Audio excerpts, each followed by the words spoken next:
Continuamos nuestro foro con la intervención del doctor Guillermo Grosso, interventor de Saludcop, quien nos hablará sobre la implementación de la ley estatutaria en las EPS. Bienvenido.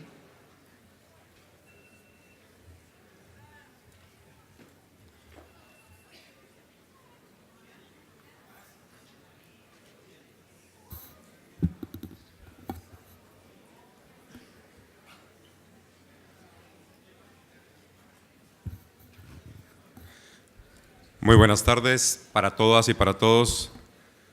Muchísimas gracias, doctor Arcila, doctor Estrada, por la invitación y a todos ustedes por permitirme compartir esta presentación sobre la implementación de la ley estatutaria en las EPS. Aunque yo sé que ustedes quieren oír otra cosa. Bueno, ya el ministro señaló en las horas de la mañana la problemática que tenemos y cómo hemos pensado en solucionarla.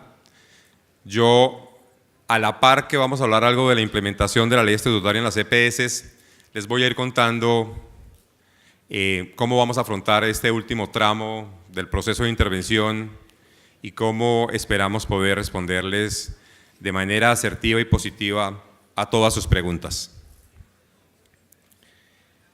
Este es mi Hospital San Juan de Dios.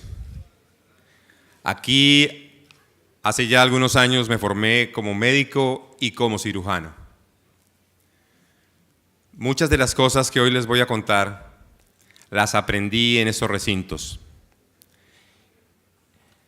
De mis profesores aprendí que cuando se tiene un paciente politraumatizado muy crítico,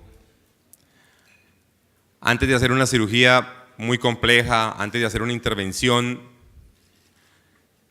muy larga, hay que tener paciente, porque de nada sirve que tú hagas una cirugía muy profunda si ese paciente lo vas a perder.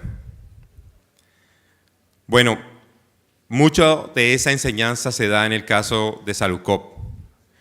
En el año 2011, cuando se decide la intervención por el gobierno nacional, teníamos un paciente crítico, un paciente que, en palabras del superintendente Gustavo Morales, era muy grande para fallar, too big to fail. Y era muy grande para fallar por la relevancia en los números que tenía en ese entonces y que hoy tiene. Presencia en 1.012 municipios, 92% del territorio nacional, una oferta de 3.284 camas, que es el 17% de la oferta de cama en el régimen de aseguramiento, 30% del mercado institucional de medicamentos en Colombia y, como lo mencionó el ministro, es el primer empleador en Colombia en el régimen de salud, 26.000 empleos directos. Esos números señalaban cómo cualquier decisión, cualquier intervención, cualquier actividad que tuviéramos que tomar debía ser muy cuidadosamente analizada y sobre todo debíamos preservar el valor que tiene la organización, sus personas, su gente, sus trabajadores, su manera de hacer las cosas en cuanto a la prestación de servicios de salud. Después de 4 años hemos superado los hallazgos que originaron la intervención. Es un trabajo cuidadoso, detallado, minucioso, con la ayuda de muchas personas, de muchos asesores y consultores. Y hoy nos enfrentamos a una situación donde los hallazgos están solventados y nos falta solucionar 2 temas. El tema del patrimonio y el tema del margen de solvencia, que quiere decir pagar las deudas. Ese paciente en estado crítico lo empezamos a recuperar y lo empezamos a tratar de manera tal que pudiera soportar algún tipo de intervención definitiva. Estas son las cifras que muchos de ustedes conocen, están publicadas en la Superintendencia Nacional de Salud sobre los resultados de los años 2012, 13, 14 y 15. Quiero llamar la atención sobre el año 2013 porque ha sido objeto de mucho cuestionamiento y controversia la pérdida de casi $500 millones de pesos de ese año y cómo esa pérdida es producto de un proceso juicioso y detallado de clarificar las cuentas. Y ese es un trabajo que solo podía hacer una intervención. Hacer las provisiones correspondientes, llevar a la contabilidad las cuentas de orden, establecer los reales ingresos, establecer las reales deudas. Y cómo a partir de ese momento hemos venido recuperando las cifras de manera tal que hoy no hemos llegado a la estabilidad operativa, estamos en el menos 1%, precisamente porque requerimos el último ajuste en este último tramo de la intervención. La industria farmacéutica y los prestadores y proveedores, muchos de ellos en esta sala, han evidenciado una situación bien complicada y es cómo crece la cartera y los pagos no son suficientes. Y a pesar de que los ingresos han aumentado y a pesar de que el número de afiliados ha aumentado, las cifras de cartera para la industria farmacéutica siguen creciendo. En mayo del año pasado, con la implementación del giro directo, la ley del 80-20, tomamos una decisión para proteger en parte a la industria y es dejar de hacer las compras por Saludcop. Empezamos a hacer las compras por otra empresa del grupo empresarial, por Epsifarma. Y hoy la deuda que tiene Saludcop con la industria farmacéutica es el 17% del total de la deuda del grupo empresarial. Sin embargo, no hemos podido recuperarnos. En azul están las compras a la industria, en verde están los pagos. No solamente porque ha sido bien complejo aplicarnos a la ley del 80-20, sino adicionalmente porque el gasto ha ido aumentando. Ha crecido a una tasa del 7, el 9% el uso de medicamentos y la compra de medicamentos del año 2013 al 2014. Entonces ese gasto creciente ha hecho muy difícil llegar a las cifras que manejábamos anteriormente. Este es el efecto de la resolución 0654 en mayo del 2014 y cómo en verde se observan los pagos a las IPS y en azul el pago a la industria farmacéutica. Nosotros pensamos que ya en el mes de marzo, llegando a 66.000 millones, en lo que resta del año podemos mantener ese nivel.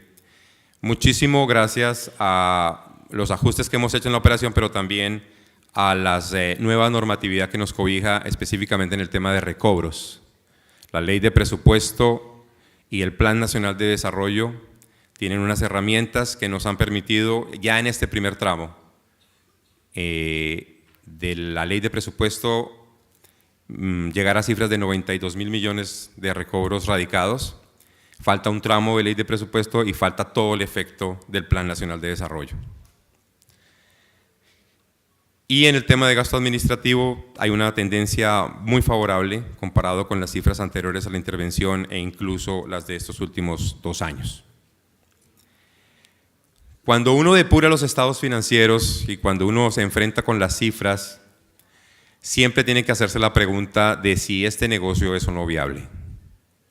Si una EPS es viable con esa carga del no-POS y si es o no viable con la OPC que actualmente tenemos. Tenemos bastantes estudios y en esta discusión nos ha apoyado muchísimo el doctor Augusto Acosta y el doctor Alberto Carrasquilla para tratar de encontrar un punto en el cual podamos definir si es o no suficiente. Y efectivamente el efecto del no-POS todos lo vivimos y los conocemos. Quiero presentarles el último estudio que hicimos sobre gasto en salud. Este lo presentamos en Filadelfia hace un mes, el doctor Martín Romero de Salutia, y utiliza los datos de las 3 EPS del grupo empresarial más los datos que muy amablemente el doctor Quinche de Comeva nos facilitó. Es un modelo predictivo, explicativo, que establece de una manera prospectiva el comportamiento del gasto en una población colombiana. Este estudio incluye una variable muy importante hoy en día para nosotros y que vimos en la mañana la importancia que tiene, y esos datos son colombianos, y es la cronicidad. Nosotros tomamos 9 grupos de pacientes crónicos, incluyendo la salud mental, y compilamos en un modelo multivariado 27 variables, 9 demográficas, una de riesgo de la mujer en edad fértil, 9 de enfermedades crónicas, que ya las vimos, y 3 de un tema muy importante que es la multicronicidad, la presencia de 2 o más de 2 enfermedades crónicas en una misma persona. El modelo predictivo pudo establecer el gasto en salud del 2014 referente al 2013 con una, llamémosla, precisión del 99%. Nos desfasamos en un 1%. Y lo que observamos adicionalmente es que evidentemente, tal como lo hubiera pensado desde la teoría cualquiera, los pacientes crónicos cada vez son más. Y cada vez tienen más carga de enfermedad. Nosotros pudimos establecer que el 51% del gasto de este grupo poblacional se compila en el 11% de la población que son pacientes crónicos. Y cómo los pacientes que tienen 2 enfermedades crónicas crecieron de año a año del 37% al 42%. Esta consideración y este modelo explicativo, yo creo que es necesario no solo compartirlo, vamos a publicarlo en Value in Health, creo que el mes siguiente, sino que está disponible para que lo analicemos, para que compartamos también esas cifras y busquemos una mejor forma de explicar el gasto en salud y cómo son necesarios involucrar otras variables diferentes a las demográficas y a las geográficas. Nosotros creemos que las cifras de la UPC para el Plan Obligatorio de Salud son suficientes. Es necesario avanzar, como lo ha hecho el Ministerio, en la regulación de NOPOS y cómo podemos trabajar los riesgos de crédito que tiene el NOPOS. Mi profesor Ospina me dijo una vez que cuando a uno lo llamaban a urgencias a que mirara a un paciente, el médico que te llamaba está esperando que hagas algo. Está esperando que lo operes o hagas algo diferente a lo que ya han hecho todos en urgencias. Bueno, este paciente, cuando lo vimos en recuperación, cuando vimos que tenía posibilidades, cuando vimos que era necesario avanzar, que no solamente era suficiente con establecer una forma de viabilidad financiera, sino que era necesario aportarle algo al país, empezamos a hacer una intervención profunda en el modelo de atención, basado en la ley estatutaria. Y empezamos a encontrar muchísimas experiencias en todo el país de muchos de ustedes que nos han compartido y que hemos podido ejecutar, llamémoslo así, en gran escala. Porque cuando uno tiene un grupo poblacional de 7 millones de colombianas y colombianos, todo lo que hace se siente. Quisimos proteger esa relación entre el médico general y el usuario que hoy en día se ve afectada por múltiples variables. Barreras de acceso, desconocimiento de la autonomía, un estímulo al uso de tecnologías algunas veces inadecuado, el tema de las tutelas, el aspecto de mercado negro que afecta muchísimo y que se convierte en una fuga para el sistema. Cómo los mecanismos de contratación, de pago por evento a especialistas generan un mayor uso de otras tecnologías y la IPS de segundo nivel y tercer y cuarto nivel que también tienen esos mecanismos empiezan a afrontar un tema bastante complicado de generación de gasto. Y esas tarifas además tienen que involucrar las carteras que se pueden ir a 120, 180 días en el mejor de los casos. Y llega un asegurador que adicionalmente, tal como lo mencionaron esta mañana, tiene una serie de procesos que no le generan valor a la relación médico-paciente o al proceso salud-enfermedad y que sí generan muchísimos costos, como es la afiliación, la compra de medicamentos, los procesos contractuales, autorizaciones, radicación de cuentas, auditoría de cuentas, pagos. Y la mayoría de las personas que trabajan en una EPS se están concentradas en esos procesos, no en los procesos de salud, enfermedad y de gestión de riesgos. Y hay otros procesos que afortunadamente han sido regulados de una manera muy efectiva por el Ministerio, que eran exactamente los problemas que tenía esta organización. Registros contables, régimen de inversiones, procesos de compensación y recobros. No solamente una fuente de fuga o de pérdidas, sino también de corrupción. Uno pudiera trabajar cada uno de estos procesos buscando eficiencias, Pero quiero centrarme en ese trabajo de la relación médico-paciente y cómo es necesario protegerla, llevarla a otro nivel, fuera de estas influencias, apoyar muchísimo más como PS al usuario, a la persona, con educación, información, autogestión, ayuda, monitoría, seguimiento, tecnología, y apoyar muchísimo más a ese médico que está interactuando con nuestro paciente, no solamente con una modalidad contractual respetuosa y que considere su autonomía, sino que tenga algún estímulo al desempeño y a la gestión del riesgo. Víctor Foss, que lo nombró el ministro esta mañana, y Alejandro Haddad han sido los mentores de este proceso. Del Dr. Fox tomamos los temas de eliminar las pérdidas, el desperdicio y cómo el relacionamiento con los prestadores como un tercer pagador o pago por evento pueden ser en algún momento perversos. Y de Alejandro Haddad tomamos el concepto de salud como la capacidad de adaptarse y autoajustarse a los desafíos físicos, mentales y sociales que le presenta la vida a las personas. Y con la posibilidad de vivir sanos y felices incluso hasta el último suspiro. Este modelo que venimos implementando ya hace 8 meses está basado en la autogestión, en la autoayuda, en la educación. Está basado en tener contactos integrales, trabajo compartido entre médico especialista y médico general, muchísimo trabajo de enfermería que se vuelven muy importantes, contactos necesarios y involucramiento de las tecnologías de la información y la comunicación. Rodeas a ese paciente, esa familia, con herramientas de comunicación, herramientas de tecnología y muchísimo trabajo comunitario.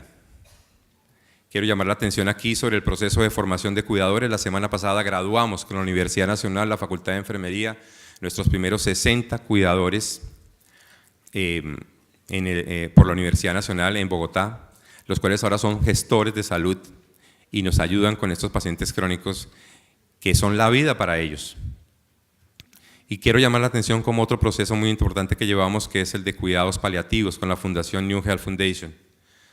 Y este no es un trabajo únicamente de nosotros. La semana pasada recibieron un certificado de aprobación la clínica en Banaco y el programa domiciliario del Grupo Sura en la acreditación New Palex, que es la que entrega New Health Foundation, para el cuidado al final de la vida. Hoy en día nuestras IPS las denominamos unidades de confianza, que es bastante necesaria en el sistema. Y tenemos un trabajo colaborativo entre el médico general y el médico especialista. Y tenemos un trabajo virtual, llamémoslo así, asistencia por teleconsulta o telemedicina en las zonas apartadas del país. Cuando uno tiene presencia en 1012 municipios, 1000 son zonas apartadas.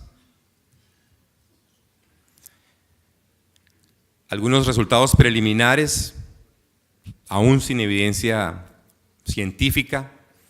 Hoy en día nuestros médicos, que son 15.000, no tienen barreras. No tienen restricciones, ni para tecnologías post ni para tecnologías no post. Y hemos observado cómo han empezado a hacer uso de esas tecnologías y ha incrementado la formulación, el ordenamiento por esos médicos. Pero no podemos dejar solos, hay que apoyarlos, hay que ayudarlos. Y hemos diseñado unas consultas asistidas que ya estamos ejecutando en Huila, en Tolima, en el Eje Cafetero, en Medellín, en Barranquilla y en parte de Bogotá. Y la presencia del especialista, como habíamos aprendido hace 10 años, porque yo este tipo de consultas las hice en mi práctica profesional, el porcentaje de reemisiones puede disminuir en estas series al 64%. Y hacemos un seguimiento con las enfermeras a nuestros pacientes crónicos y hemos observado también una tendencia en la disminución de pacientes hospitalizados en unidad de cuidado intensivo. El uso de tecnologías actualmente se vuelve imprescindible en cualquier modelo de atención y mucho más si lo que queremos es, con coberturas tan grandes como las que tenemos hoy, tener equidad en la prestación, equilibrio en la información y acceso a los servicios de salud. Un ejemplo muy interesante que tuvimos fue el tema del chikungunya. La epidemia del chikungunya obviamente nos afectó muchísimo y nos tocó, a partir de la necesidad de empezar a diseñar tecnologías de apoyo para nuestros médicos y tecnologías de apoyo para nuestros pacientes. Después de ya todo el semestre con la epidemia. Hoy en día tenemos un proceso de apoyo virtual, telefónico y por chat a nuestros médicos y a nuestros pacientes, a nuestras personas, cuando tienen alguna duda sobre el tema del chikungunya. Y lo más interesante es que hemos podido empezar a manejar el chikungunya sin que vayan a urgencias.